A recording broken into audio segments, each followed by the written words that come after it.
talk about my dead son theory.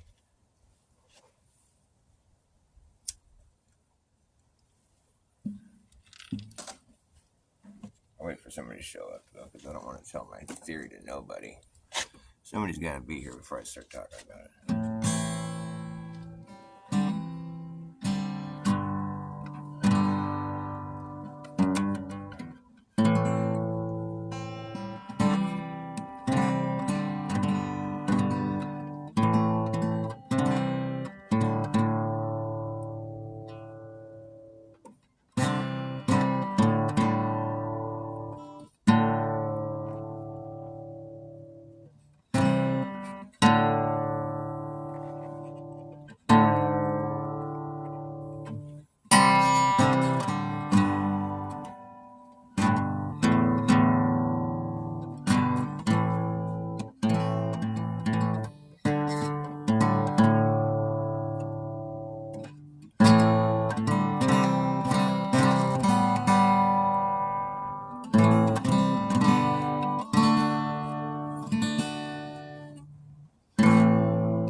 I've been running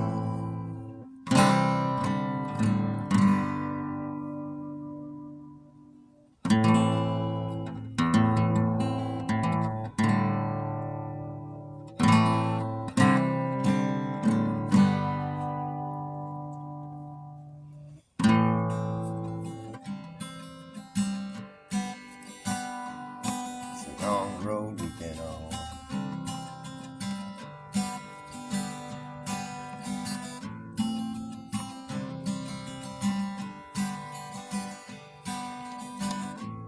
Been asleep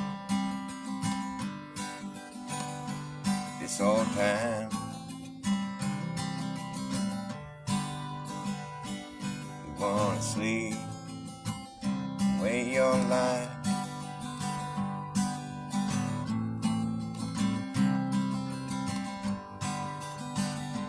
Many people do, not just you.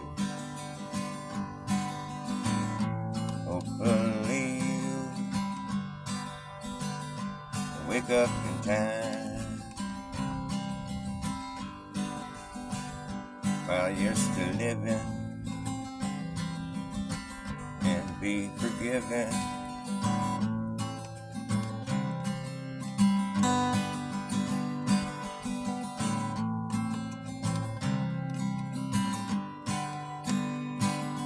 I've been running against the grain ever since the day I came along.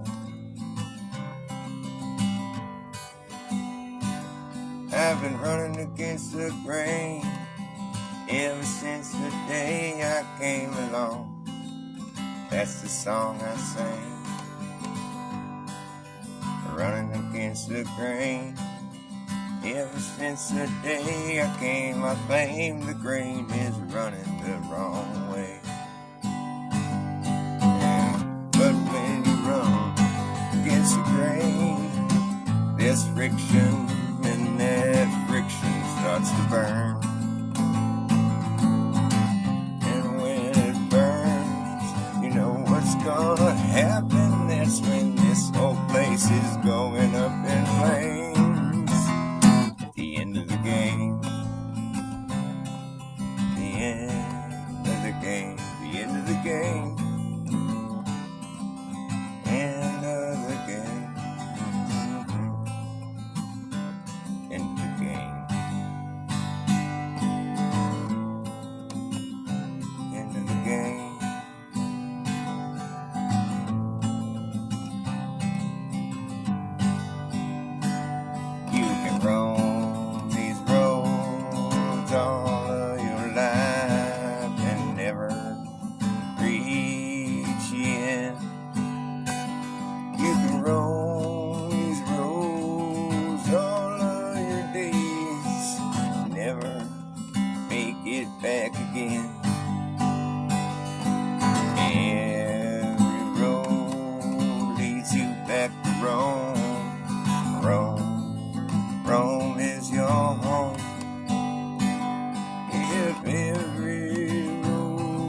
against the grain. Ever since the day I came along, I claim the grain is running the wrong way. But when you run against the grain, it causes friction, and you know that friction starts to burn. And when it burns, you know what's gonna happen. That's when this place here is going up in flames. At the end of the game, the end of the game, the end of the game.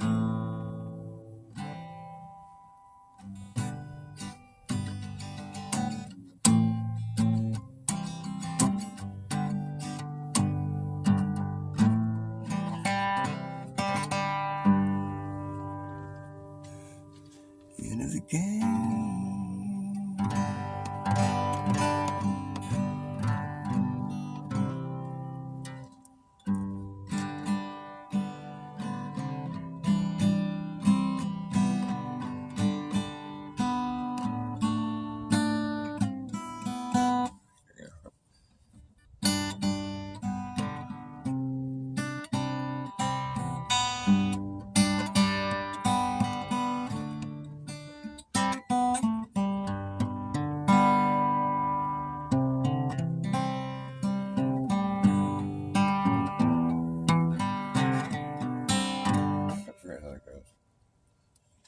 I was on my last dime, new in town, and everybody was letting me down.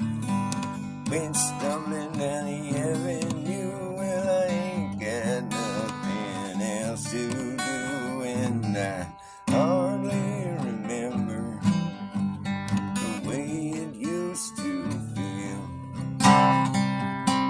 Hardly remember, it almost seems unreal. I hardly remember you.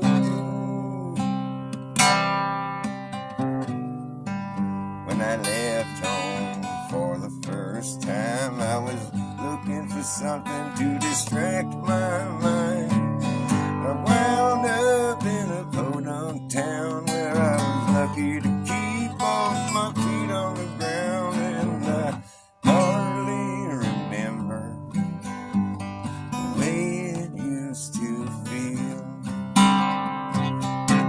I hardly remember, it almost seems unreal. I hardly remember you.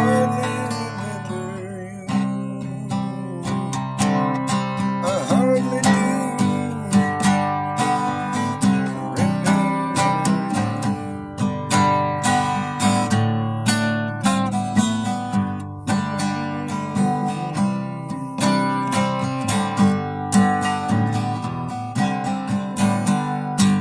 Yes, I hardly remember the way it used to feel.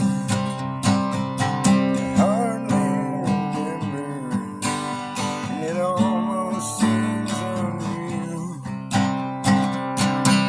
I hardly remember you.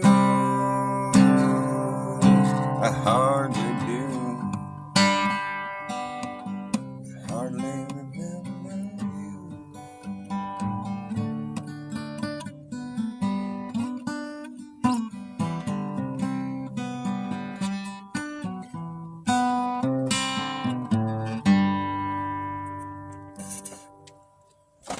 I hardly remember the way it used to feel. I don't think anybody's going to show up tonight, so I'm just playing a couple songs. I'll talk about my moon theory later. My dead sun theory. The moon is a dead sun. That's what I think. I could go into depth on it. I'll drop you this one clue. If you look at the moon from a different perspective, just pretend you don't know anything about it. Just pretend that I'm telling you all there is to know about it. Look at the moon as though it once used to be a really hot, sort of fluid-looking thing. Like it was fluid-like, and it used to be really hot, boiling hot. And then it died out. Whatever was making it run, whatever was generating the boiling hot heat, died out, and it just left it to cool up there in the cool, atmosphere, wherever it's at. It just cooled down pretty quickly. So all the boiling, all the liquid, all the fluid, like boiling stuff, it was forced to cool. And you look at it with that perspective, like when things are boiling, then it comes to like a cooling period. It's like the bubbles are popping, like it's like, you ever seen like glass or like stuff that's like melted, it's like liquid. It's like, but it cools. There's like bubbles from it boiling, but then the bubbles pop, and it leaves like these craters. It looks just like the moon looks just like that. It looks like it was something that was fluid at one point. It was like boiling, bubbling, pop, pop, pop, and fuck, it's something like that, And then when it's cooled down, the bubbles, it froze, and it's like it looks like something that was liquid that was forced to cool. Like the craters are just where the bubbles popped.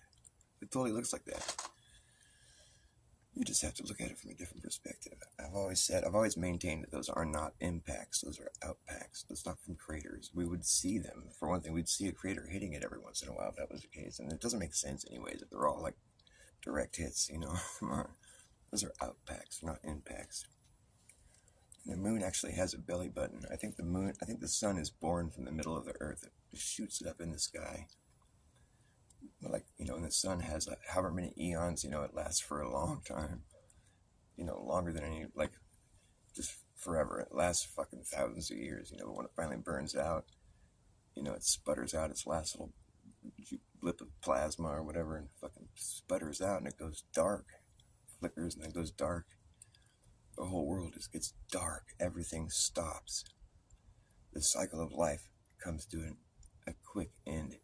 It gets cold quick, and there's no light. It's fucking dark, and it's just, nature goes belly up. Basically, it's just scared. But it only lasts for a little while though. The earth gets really cold really quick. There's no way to tell how long it lasts. There's no way to gauge how many days went by. But it goes on for a little while until the earth finally reaches like this really cold temperature where the whole earth is just cold. The oceans are starting to freeze up, and fucking the earth feels it. The temperature drops to a certain point where the earth shivers. It's cold. And that's when the earth the earth is a creature. It's a living thing, and it knows it's time to give birth to another sun. And it comes shooting out of the North Pole right in the middle there. There's usually just a whirlpool there or something, but it's like there's suns, reserved suns that are in stock down there online, it's part of the design. And whenever it gets dark and cold enough, the core down there where the suns are gestating, well, not gestating, but they're just, awaiting this for their turn, and then the earth shoots it out, just boom, gives birth to a new sun, and it breaks off its umbilical cord, and that's what activates it as it's flying way up into the upper regions of the heavens, boom, and it leaves this trail as it's going up, this beautiful trail of light. Whatever life that was still existing on Earth, there's got to be something somewhere that's still alive, but it is a reset though, but there is still some creatures on Earth, some instinctively knew it was going to happen somehow, and they were ready for it. Life goes on, is my point. And those who got to witness the sun shooting into the sky when it was being born are gifted with one of the most unique experiences ever witnessed on this Earth. The sun comes flying out of the North Pole. It can be seen from just about anywhere on Earth. Because not anywhere, but it comes, anywhere in the northern region at least. But the thing is, the effects of it can be felt almost immediately, because it's that brand new sun. It's just bright, and its heat immediately just starts thawing. Everything is thank God, The sun comes out, boom, it's bright, it's shining again, and life can go on, and it sets on its cycle. It starts right there at the north. Boom, it gets its fucking, whatever sends its momentum, it gets sent up, and it starts doing its circles, starts spinning, comes all from the center all the way out, and does all its magic, whatever's going on up there, there's all kinds of stuff that could be going on. We don't know, but it has like, from what I've been led to believe more recently is that it's like a bipolar thing. We got two different spots on Earth, opposing locations that have 24 hours of sun. Something we've always known, I guess, but it's something we've seen from a different perspective. And then as flat earthers, we kind of thought maybe it wasn't really a thing, but it looks like it is. And if you check the sun calc data, and if you actually pay attention to what's going on down there, the days get longer the further south you go. Punta Arenas in Chile, it's like fucking 17 hours a day. It's direct sun in December. I mean, it stands to reason that the further south you go from there, the days get longer. 17 hours is already like that's enough to really just kind of say, okay, I accept the 24 hour sun down there. It makes sense just based on that data. At any rate, I'm talking about the moon. And it's not a moon. It's just an old sun. And so the sun goes up there. It's like brand new sun. Kicks off and life starts again, and it starts doing its circuit. Working its way out, doing its magic, whatever. And fucking the old sun is still up there. It didn't like disappear when it died. It just sputtered out. So the old sun's up there, but just due to its life giving, it's spent, and it sort of lost some elevation. It kind of sank a little bit, and especially when the new sun shoots up there, it causes some disturbance. Kind of causes the old one to sink down a little bit because it's taken over, and like. So the other one's still up there, kind of. It's making its circuit, but it's lost some elevation. It doesn't shine anymore, But and whatever what was made of, it's like the sun's made of like this weird fleshy, like fucking light giving. It's just the most amazing thing. But it's hot, and it's boiling, just cooking up there all the time, And so when it sputters out, it cools down really quick. Whatever the sun's made out of. And it goes from being like this fluid like stuff to being like just solid again, or just solid. I mean, and it's like whatever boiling, popping, bubbling was going on, on the surface, cools immediately, and it leaves these craters. It looks like you can look at the moon and see where it looks like there was it was boiling hot at one point. And that's what all those little bubbles were popping all over it, and then it cooled off. And it's like it's smooth in some areas, and there's little bubbles here and there, where it popped. But if you look on the bottom of the moon, you can see its little belly button where it had this umbilical cord attached at one point. It's all kind of fleshy. All those lines come down to this one point where there's like there's a little navel right there. It's a little belly button. It's where it broke off the umbilical cord when it was first born. You still see it, And and so the old sun is still up there when the new sun shoots up, and it's like it's made of the same stuff that the sun is made of, whatever this. It used to be liquid, but it's sort of it hardened, up there when it got cold, and it's made of the same material as the sun, whatever stuff it's made of, was an old sun, so it doesn't shine like it used to, but when the new sun's light hits it, maybe it's like the ultraviolet lights or something, but it charges it. I mean, it makes it glow because it still has a sort of luminescent quality to it, but it's not putting off its own light anymore. But when the new sun shines on it, based on wherever the sun's at, when the moon happens to be doing its circuit, it's obviously there's like an even amount. There's like this really well designed, circuit we have going up there. So it's like the moon, the old sun, we call it the moon. It gets on their schedule. We factor it into our calendar because it's like wherever the sun's hitting the old sun, it's causing it to glow. Like the sun will go off and do this thing with it. The old sun is still there, where the sun was shining on it. It caused it to glow, so it'll glow in the dark at night, and it's fucking beautiful. Like before there was an old sun up there, we never had a light at night like that, so now we do. And and it's like people call it the moon, but it's just an old sun. It's like, and it's made of the stuff that suns are made of, so it has a certain luminescent quality to it. When it gets charged up by the sun, it'll glow. Sometimes it'll just be a little sliver, whatever was facing the sun when it was up. And then, sometimes it's all fully lit up, and it happens on a cycle because the sun's doing a circuit and so is the moon. But they're not going the same speed, and the old sun lost some elevation. It'll eventually fall all the way down and hit the ground. And that's when some crazy cataclysmic shit happens. It doesn't happen that often, obviously, maybe once every 20,000 years or something, some crazy amount. It takes forever. But eventually it'll sink all the way down. And that's when, who knows what's happened before in the past. There might have been people that once it gets low enough in elevation, it just starts to fall, and it just comes down quick, and it causes a lot of problems, But life continues, and there's nothing that can destroy this place. Eventually, I think maybe the suns will run out, and then that'll be the final reset. God has to come along and whip up another one, the new Earth or whatever. But when the sun is born, it's a big thing. It's a big part of the cycle.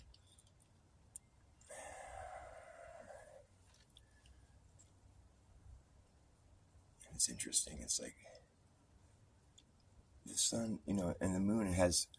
They say like a woman's like menstrual cycle is in sync with the moon. There's like 13 of them per year, cycles or whatever.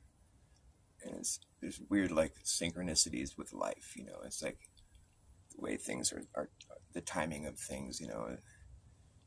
The birth. And the cycle of the ovulation and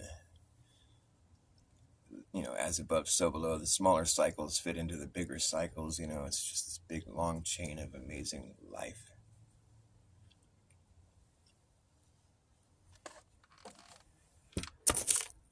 And the moon's belly button never gets mentioned either. Nobody ever talks about the belly button. And the fact that the moon looks like it used to be liquid and used to be a hot thing that was bubbling and boiling. It resembles that of which a dead sun would look like. It looks weathered. It looks spent. It looks like its purpose, its original purpose, it has been it's what I mean? It's not really, what's the purpose of it? It's just this big thing up there floating around. It's a big husk of it's spent, it's a mystery. It's like, we can't figure out what its purpose is. It's served its purpose already. It's just still hanging around, And it's beautiful, but it's definitely not functioning on the same level that it once was. It had a different purpose at one point. It looks like something that's weathered, it's spent. It looks used up. It doesn't look like something that was created like that. I think whatever it used to be was something that's not that. What would that be? What purpose would it be suiting?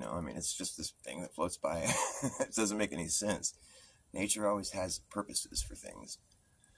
Sometimes when things die, the old one is, the new one comes, but there's still an old one that's dead, it's still hanging around, where depending on whatever circumstance, it might be a dead tree, there's some new ones growing out of it, but this big old fucking massive tree is laying there and turns into a rock, petrified tree on its side, and then eventually it just looks like a big rocky mountain in Yosemite or something. You can't even tell anymore. Things just, all rocks used to be something else. There was no rock that was just born a rock. God didn't say, let there be rocks. Rocks are just the result of time on things. All rocks used to be something else. And if you think the moon is a rock, well, what did it used to be then?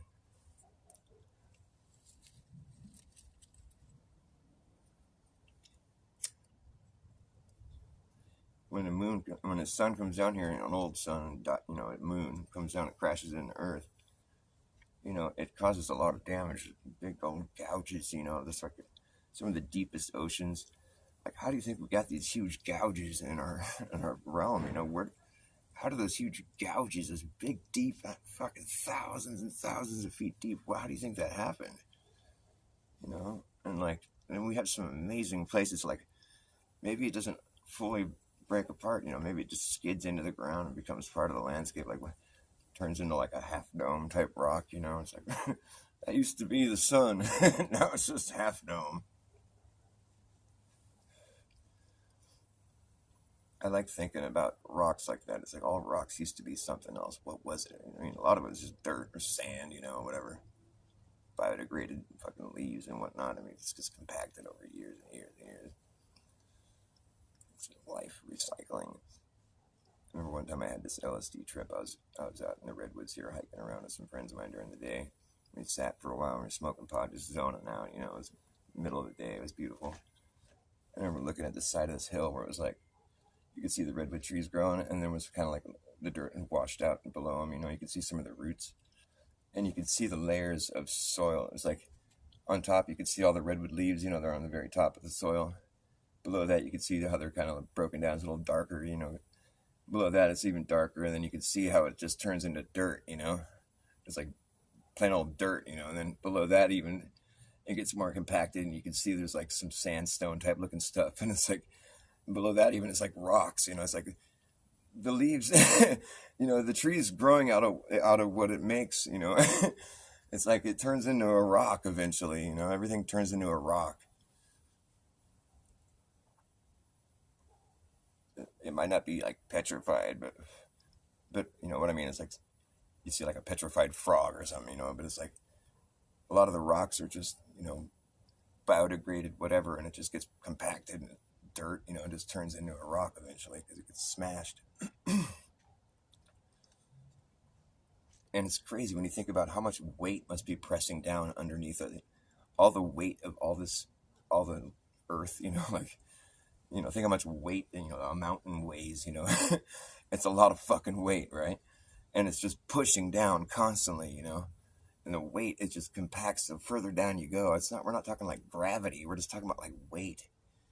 Because if all that weight was removed, would you go down there and get smashed just because of gravity? No, it's like you just flatten, you just turn to lava because of gravity. You just like, well, I just got lava. The gravity got me. There's nothing on top of you, but you just get you turn to lava. No, but you think about all that weight pressing down. I mean, it gets warmer and warmer the further down you go. You'd think it's the weight, the heat, the friction from that. It's just weight constantly bearing down. It creates heat. By the time you get lower and lower and lower, you get way down there, and it's like fucking. They say it was like, oh, this melted building bullshit. It's buildings don't melt. Oh, meltology is so dumb. It's like, well, technically, rocks do melt. What do you think magma is? It's like the shit gets so fucking hot it turns into a lava. It's like fucking lava. It's just lava. It's just so hot, so smashed, and so fucking so deep. It's way down there, just this fucking weight just bearing down on it constantly. The most immense weight, fucking beyond any idea of what we could have with weight. There's no scale that be able to register that amount of weight. We can't even conceive of how much weight that is. Constantly pressing down, heavy. It creates a lot of heat when you get way down there. It's lava. The Earth's core is just lava swishing around. No, I mean, it's not all lava. The thing is, the lava has to move around, and there's got to be like it's got to come up sometimes. It's like a zit or something popping a big old zit. Earth has a big old nasty zit. It's got to pop that sucker. So then a lot of the under rock comes back up. And the lava, when it's boiling and stuff, you ever see a piece of lava rock? Because it cools off pretty quick once it stops flowing, all the bubbles that were popping in it, you look at a piece of lava rock, it's full of craters, right? Yeah, kind of like the moon.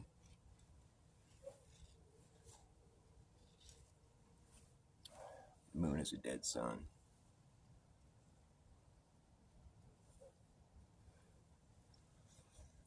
It's a theory, okay? But I'm also like, I like to do this so I can prove to people how easy it is to like make up a story about the heavens and go with it. Just go all the way with it and like have your proof and have your observable evidence, and just make it seem like it's just reality, and just pitch it and just mean it and fucking point out, observations that totally go along with what you're saying and tell a story to go along with it that sounds like something that could be, it sounds like something amazing, whatever.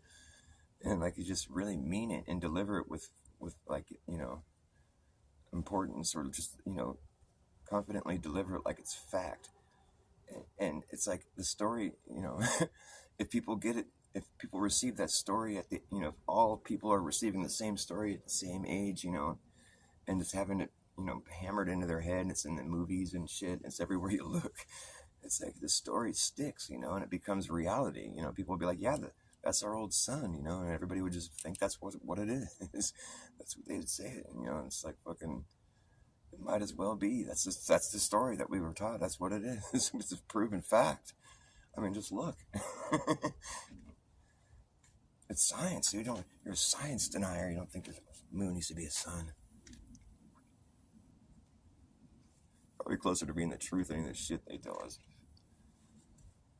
For real. I mean, at least I'm using like actual, like, you know, observable logic. I'm comparing it to things that have to do with life and stuff. I mean, like, I'm sorry, but like, if you take the globe fucking heliocentric model all the way down the line, you're stuck having to believe in fucking a big bang happening for no reason at all, and everything just exploding outward. Everything that ever was is all the weight, all the matter that was in the universe now, it is in the universe now, it was always in the universe. It's just all, it was all compact, and it just blew up all at once for some reason and just filled this vacuum, this emptiness, this nothing, this place of nothing, and just started spreading out, and all this lifeless space debris started flying everywhere, and just over time it just, started to coalesce, and there were certain gases that started to collapse on themselves and create stars, and then, all this lifeless space debris was always floating around, had nothing better to do, started circling around this fire, as it starts to coalesce, and it turns into a ball, and there's other gases that didn't decide to turn into suns, they turn into balls, and the other planets, and then fucking next thing you know, there's like this amoeba, and it fucking gets hit by lightning or something, and it turns into life, and now we have awareness, and this is fucking dumb shit. It's like trying to so desperately to avoid the idea that maybe we were created. I mean, to the depth of we have such the ability to look past the obvious reality of how complex everything is. I mean, for this to have just happened haphazardly, just, it's a lot to swallow. I'd prefer not to eat that meal right there. It's godless, and it's just it's so drab, really. I mean, it doesn't fulfill my sense of it doesn't play into anything that I think is amazing. It just seems so drab and just, well, it seems like a miracle, of course, but nonetheless, it's not supposed to be, because science has explanations for everything. No such thing as a miracle with science. It's that's what science, it's well, what brought all that matter there in the first place? And well, that's what they say. Give me one miracle and we'll fill in the rest. We'll make up the rest. You can't have a miracle. Sorry. If you want to have a miracle, science, well, you're going to have to say that God's real. You can't have a miracle, science. You don't get one. You don't get one at all. You don't get any miracles. If you're going to say there's no God, you get nothing. So you're stuck with nothing, and it's just, see, the thing is, science will take it all the way down the line, and then finally just have to admit, okay, well, there was something there, we don't know how it got there. It was just a miracle. Oh yeah, really? It was it? Well, then you just admitted that God's real. They just don't want to do it. We can't, because there's no science behind God. It's pseudoscience. Wham. Gonna play a song. What was it? Oh yeah. Well, it's a long con they got going on. I'm talking about that long con. They got that long con going on. It's a long con. Do you know about the long con? It's a long, long, long, long ongoing con. It's been going on for far too long. They're conning you senseless. They're conning you senseless. Can you sense this? Are your senses just gone? The con runs on. The con runs on lies. The liars have laid. They leave layers and layers and layers of lies to disguise the truth. The truth has protective layers, that's what they say. The truth has protective layers you can peel away. The layers are the lies the liars have laid. Truth's protective layers is what are you talking about, man? You can peel away one of truth's protective layers. The truth has protective layers, that's what they say. The truth has protective layers you can peel away. The layers are the lies the liars have laid. layers and layers and layers of lies.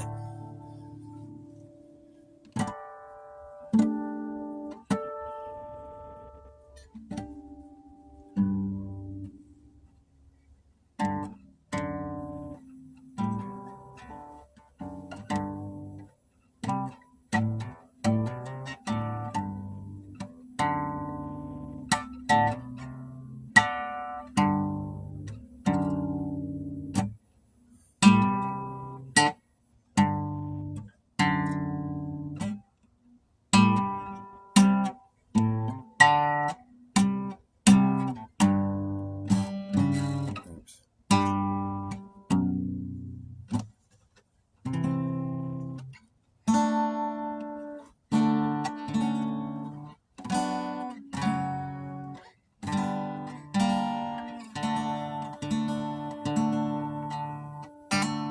All right, I gotta go to bed.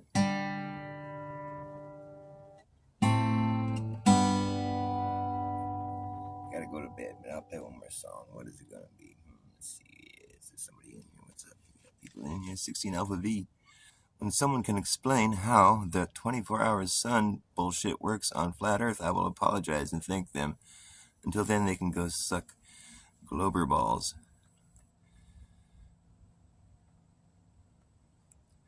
Honestly, I have no ill will for Austin or Jaren, but I damn sure don't believe them on this. Really? Well, I don't know what to believe. It's the thing, I can't really believe anything 100% till I see it with my own eyes. But, yeah, I don't know if I feel inclined to, like, really explain how the sky works. I mean, can we just have a flat Earth with, like, you know, a sky that... Can't we just, like, go around and, like, figure out what the sky's doing wherever we go? And then just say, that's what the sky's doing when you go over there. Come over here, you can see the sky doing that. And, you know, just plug in all the data. You don't got to make the Earth be a big ball where there's people upside down and shit. I mean, you can do that if you want, I guess. But, you know, it's like, well, we go over here and the data says the sun's over here for all this time. Well, yeah, we got the sun over here too. We'll just plug in that data. Well, is it two different suns or what's going on? Who cares? Just plug in the data, you know? We're not in charge of the heavens. We're just trying to figure out what to expect when we travel down here, you know? I mean, you can pretend the ball, you know, Earth and you're upside down. You can do all that if you want, but, like, what good is that going to do, you know what I mean? It's kind of confusing and weird. Like, I don't care. I mean, I can prove that anybody on Earth thinks of, you know, necessarily thinks of the Earth as a flat plane. I mean, they just don't. If you force them to go into their imagination and think about it, yeah, it's a globe. Even I do that. You know, I'm a flat earther. You know, it's naturally you're just trained to think, oh, the North Pole. You think about the top of the ball. You know, it's like we go down to Antarctica. You know, it's like we're just trained to think of it that way. But it's like in reality, if I tell somebody, you know, like if I said, hey, look, stand right here. Imagine a circle around you, a perfect circle. Imagine that circle expanding evenly in every direction, indefinitely, with you right in the middle, right where it started. Now the circle is expanding indefinitely in every direction. Do you think if it kept expanding indefinitely, you would always be in the middle of that circle if you didn't move? Everybody on Earth would answer, yes, of course. That makes perfect sense. That's perfectly logical. Okay, good. Thanks for proving to me that you're a flat earther too, at heart. So it turns out everybody on Earth is a flat earther, because everybody on Earth would answer the obvious answer. That's the only obvious answer. The logical answer is yes, of course you would be. Well, unless you live on a globe. Because if you live on a globe, at a certain point, that outward expanding perimeter is going to reach the halfway point, the median, the meridian, right there. You know, otherwise would be the equator. But on a globe, any spot is the top, technically. You know, like it's the same amount of curvature in every direction wherever you are. So that outward expanding perimeter, wherever you're standing, is going to eventually reach the biggest perimeter you can make on Earth, on a globe Earth, which is at the halfway point, right? That's the widest it's going to get. So that perimeter you're standing in the middle of, it gets wider and wider and wider. And then it finally reaches that biggest point that it can make, 24,000 something miles in circumference.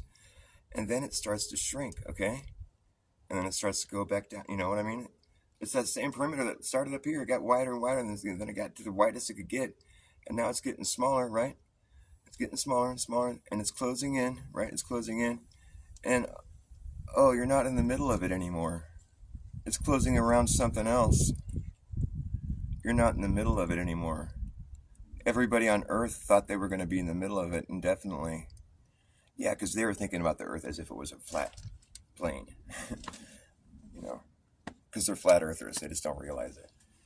They haven't thought about it. It's a problem, you know. It's like they just think flat Earth is stupid, so they just don't think about it. You know, they don't bother putting any thought into it, and actually like analyzing the reality of what it is they believe and what it entails. Like the biggest circle you can draw on Earth is at the median, 24,000 miles of circumference. The biggest circle you can draw on Earth is only circling half the Earth. Like if I said the biggest circle I can draw in my neighborhood is circling half my neighborhood, does that make sense? Does that check out? Well, you know, science, truth doesn't have to be, you know, whether you believe it or not, it's just true, you know.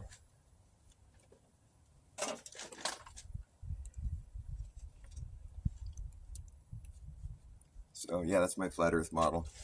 Okay, we start with the flat Earth, right? Since everybody on Earth actually, you know, necessarily thinks of the Earth as a flat plane, let's just treat it like that, and let's just say that's what it is. Since everybody on Earth already thinks of it in that way, you know, like I just proved. So let's just punch that in as being the you know the baseline, you know. Okay, and now we're going to go and figure out what's up in the sky wherever we go. It's the only way to coordinate things, you know. We figure out what's the sky doing wherever you're at. What's the sky doing where you're at? Oh, it's doing this. Oh, I'm over here. It's doing this, and we just all get the data, and you plug it in over a flat plane, and there you go. I mean, it's kind of crazy. There's going to be some stuff that doesn't make sense, you know, but it's like, but it's real, you know.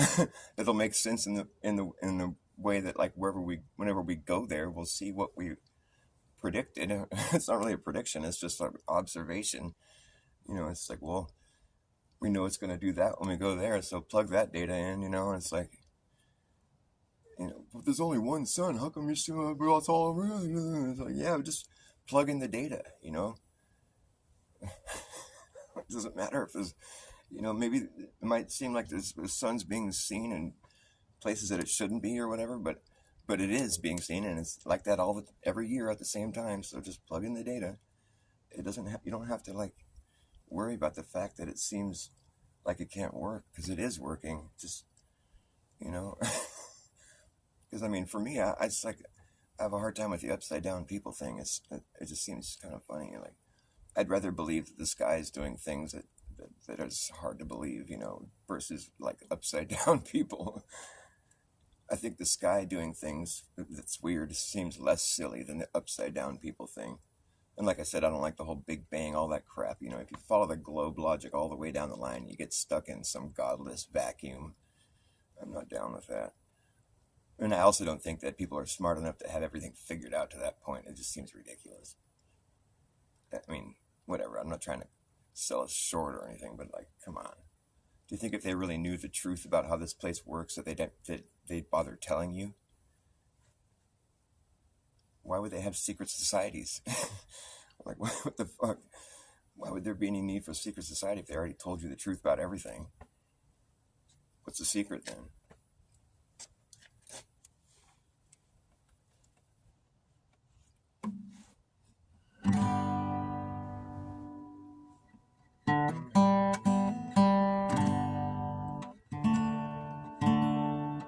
But yeah, I mean, the Earth can be a globe if you want it to be. I think that makes sense. Sure, yeah, it totally checks out.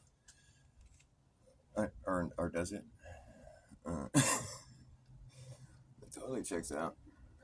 Yeah, I don't know if it checks out, because like the whole thing with the sun spots being completely upside down is inverse. Is that like what you? I mean, because think about it. So I'm in the northern hemisphere in Northern California, and so down, say we're looking at the sun spots and they're looking a certain way, and then down in Antarctica, the same, you know, within the same 24 hours, they're looking at the sun spots and they're upside down from where I'm looking at them. So we're looking at the same sun, right? But they're seeing it upside down from me. So does that mean they're upside down, or does that mean, I mean, you know, like I just want to understand, how could we even be looking at the same thing, the same face of the sun? If I'm just trying to figure this out, if we're on a ball, we're like pointing different directions, kind of like. So the sun's right here. And we're on a ball. So I'm up here in Northern California, or no, I'm up here in Northern California. You're down here in Antarctica, and you're just seeing it constantly while I'm over here seeing it. And like I'm looking at it, I'm seeing these sunspots right here. But you're over here and you're seeing the same sunspots I'm looking at, but they're upside down. I don't know, man. That seems weird. I don't know if that even works, dude. Because like you'd be looking at a different part of the sun, because we're facing different directions. Like when we're looking out off the globe, like I'm looking across, so I'm seeing the sunspots. But like you're over here, like they shouldn't be upside down. I don't think that makes sense, dude. I really don't. Because the sun's far enough away, and it's like way over there, 93 million miles. We're on this ball over here. We're all looking at the same sun. You know what I mean? Are you following me here? Like, let's get on the globe model for a second. We're on the ball over here, this little teeny ball on this big-ass sun over here, right? We're on this little ball over here. I'm up here in the northern part here, and you're down there in Antarctica, And we're looking out at the sun together, You're seeing it, I'm seeing it. Okay, but you're underneath the ball, so you're upside down. And I'm on top of the ball, so I'm right side up. But we're both looking out at the sun, right? You might be upside down, so does that make it the sunspot's upside down? I'm trying to figure out if that works. Are we both looking at the same face? I guess if it's far enough away, that might make sense. They're upside down. Are they inverted or are they just upside down? Because it's like a mirror image is going to be... depends what kind of mirror image we're talking. I thought Joe Hanvey said he could actually simulate the sun. Did he say he could do that, the sunspots and everything? I think he did. That's wild. And in which case, Lucky's right. I mean, it's like at least Joe Hanvey is able to actually model what we see with a physical model, like, without any cartoons involved or anything. And I think that makes sense that they'd be upside down. If you're on the bottom of the ball, we're both looking out at the sun, but you're upside down, so the sunspots would be upside down. I guess that makes sense, huh? I mean, of course, it makes sense when you first think about it, but when you first hear it. But then when you actually think about it, you got to put some thought into it. Like, would they be upside down? Would we both be looking at the same face? I guess so. It's far enough away. Yeah, I think that makes sense. But, the whole idea of a reflected sun or something, like the fact that Joe Hanvey can actually, that's a pretty amazing achievement that he can actually model that. Is that the end all be all to be able to model reality? I guess it's a pretty cool thing. But is that a fallacy just to say our model is reality? Like, is that why Jaron thinks he can't ever prove anything? For it to be like, that we're different clubs, we're in different gangs of people that think reality is this way, and it's so silly and dumb. Like, I don't care. It doesn't matter what you think. If you think this or that, we're all living in the same place. There's no reason to have any animosity or be mad or think people are shills or something. It's so silly. It's such an abstract, reason to be upset. It's just interesting. But yeah, that's the social part of it. It's like, we're just social creatures. We just gets messy so quick. It's just so dumb. That's why I don't buy into the drama. If you ever catch me getting silly in the comments, it's because I just don't take it that seriously. I just love everybody. I got no reason to have a beef with nobody.